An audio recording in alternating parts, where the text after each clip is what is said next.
மூத்த சகோதரர் ஜெகதீஷ் அவரின் பிறந்த நாள் 19 டிசம்பர் 1929 ஆண்டு முல்தான் என்ற தூய்மையான அந்த நகரிலே பிறந்தார். இவருடைய அபிஷியல் பெயரானது ஜெகதீஷ் சந்தர் ஹதிஜா.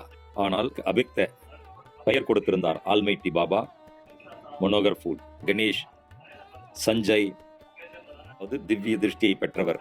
இவர் பாரதத்தினுடைய தரிசனம், பல வைதிக் சன்ஸ்கிருதிகளை, மேலும் உலகம் தழுவிய பலவிதமான தர்ம புத்தகங்களையும் ஆழமாக படித்து அதை ஆராய்ச்சி செய்தார்.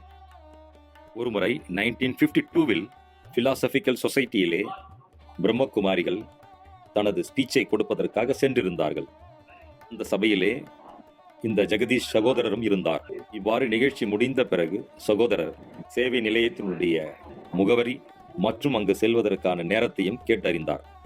சகோதரிகள் அவருக்கு அதிகாலை 4 மணி நேரம் கொடுத்திருந்தார்கள்.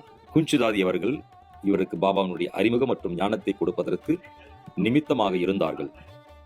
உங்களுக்கு ஆழமான ஆன்மீக அனுபவம் இருந்தது. நீங்கள் லௌகிக்க ப்ரொஃபஸராக இருந்தீர்கள். அதனையும் ஈஸ்வரிய சேவையில் ஈடுபடுவதற்காக அர்ப்பணம் செய்தீர்கள். மேலும் நீங்கள் 200க்கும் மேற்பட்ட புத்தகங்களை எழுதியிருக்கின்றீர்கள். ஆங்கிலம், ஹிந்தி மற்றும் உருது பாஷையிலும் உங்களுடைய புத்தகங்கள் உள்ளது. ஆன்மீக மற்றும் குணங்களின் மேன்மைப்படுத்தும் இவ்வாறான புத்தகங்களை நீங்கள் எழுதியிருக்கின்றீர்கள். 1953 ஆண்டு டில்லியிலே கமலா நகரில் முதல் சேவை நிலையம் திறப்பதற்கு நீங்கள் நிமித்தமானீர்கள். பல முறை சகோதரிகள் பிரிண்டிங்காக 2 அணா பைசா சகோதரர் அவருக்கு கொடுத்தார்கள். மேலும் காசை சேமிப்பதற்காக பல முறை நடந்து சென்றிருக்கின்றீர்கள்.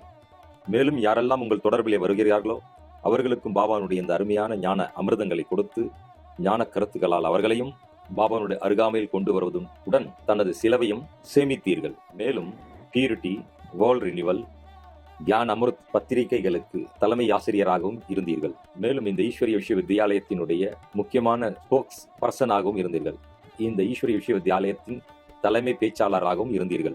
சேவையிலே பலவிதமான புதுமைகளை கொண்டு வந்து நடைமுறையும் படுத்தினீர்கள். பலவிதமான துறைகளுக்கான விங் சேவை தங்களால் தான் ஆரம்பம் செய்யப்பட்டது. மேலும் முதல் வெளிநாட்டு சேவைக்காகவும் நீங்கள் நிமித்தமானீர்கள். ரஷ்யா, ஹாங்காங், சிங்கப்பூர் இவ்வாறு பல தேசங்களுக்கு சேவைக்கான அடித்தளத்தை இட்டீர்கள். பாரதத்தில் 3000 கிளை நிலையங்களும் உலகெங்கிலும் 60 தேசங்களுக்கு மேல் பாபானுடைய அந்த சேவை துவங்கி வைத்தீர்கள். இவ்வாறு யஜ்யத்தின் தூணாக இருந்த ஜெகதீஷ் சகோதரர் அவர்கள் 12 மே 2001 ஆண்டு ஜெகதீஷ் சகோதரர் அவர்கள் தனது பௌதிக உடலை தியாகம் செய்து சம்பூர்ண நிலையை அடைந்தார்.